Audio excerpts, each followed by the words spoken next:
Mahad MIDCत Indo amines वायू गळतीला आणखी एक बळी, मृतांचा आकडा 2वर। विरल कंपनीतील 31 वर्षीय कामगार कल्पेश वांद्रे यांचा मुंबई अपोलो हॉस्पिटलमध्ये उपचारादरम्यान मृत्यू।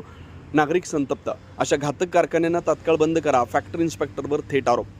महाड MIDCतील इंडो अमाइन्स या रसायन कंपनीत काल 15 ऑगस्ट रोजी संध्याकाळी 6 वाजता झालेल्या भीषण HCl वायू गळतीच्या घटनेला आज आणखी एक बळी गेला।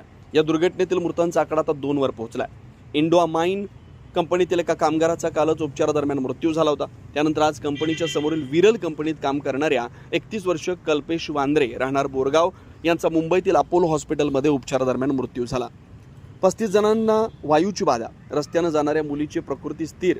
काल झालेल्या वायू गळतीचा फटका केवळ इंडो अमाइन्स पुरता मर्यादित राहिला नाही। वारा आणि कंपनीच्या लोकेशनमुळे समोरील विरल कंपनीतील जवळपास 30 ते 35 कामगारांना या विषारी वायूची मोठ्या प्रमाणात बाधा झाली। त्यापैकी कल्पेश वांद्रे यांची प्रकृती सर्वात गंभीर होती। याच रस्त्याने प्रवास करणाऱ्या एका तरुणीला देखील अचानक वायूचा झटका बसला असून ती सध्या खासगी दवाखान्यात उपचार घेते। तिची प्रकृती आता स्थिर असल्याची माहिती आहे। यंत्रणा घटनास्थळी, पण नागरिकांचा आक्रोश।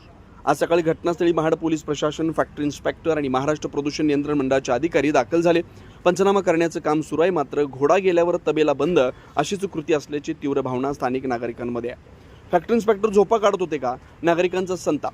या घटनेनंतर महाड MIDC परिसरातील नागरिक प्रचंड संतप्त झालेत। इंडो अमाइन्समध्ये यापूर्वी अशा छोट्या मोठ्या गळती होत असतात। फॅक्टरी इन्स्पेक्टर नियमित तपासणी करतात, असं फक्त कागदावर दाखवतात। प्रत्यक्षात सुरक्षा व्यवस्थेचा बोजवारा उडवलाय, असा थेट आरोप नागरिकांनी केला। आमच्या जीवाशी खेळणाऱ्या या कंपन्यांना तात्काळ बंद करा। अधिकारी हातावर हात धरून बसतात आणि आम्ही मरतो। कल्पेशसारखी आणखी किती बळी जाणार, असा सवाल करत नागरिकांनी इंडो अमाइन्स परिसरातील सर्व धोकादायक रसायन कंपन्यांवर कारवाई करण्याची आणि त्या बंद करण्याची मागणी केली आहे। प्रशासनाची भूमिका संशयाच्या भोवऱ्यात। एकीकडे अधिकृत आकडेवारी लपवण्याचा प्रयत्न होत असताना दुसरीकडे गळतीनंतर तातडीनं परिसरातील कंपन्यांना अलर्ट न दिल्यानं आणि बचाव यंत्रणा अपुरी असल्यानं फॅक्टरी इन्स्पेक्टरच्या कार्यक्षमतेवरच प्रश्नचिन्ह उभं राहिलं। या दुर्घटनेमागं कोण जबाबदार? फक्त कंपनी प्रशासन की त्यांच्यावर नियंत्रण ठेवण्यात अपयश ठरलेली शासकीय यंत्रणा? हा प्रश्न आज संपूर्ण महाडकर विचारत आहेत। या घटनेप्रकरणी अद्याप कंपनी प्रशासनाविरुद्ध गुन्हा दाखल झालाय की नाही याबाबत स्पष्टता नाही। पुढील तपास पोलीस करतात। ब्युरो रिपोर्ट, तेज मराठी न्यूज, महाड, रायगड।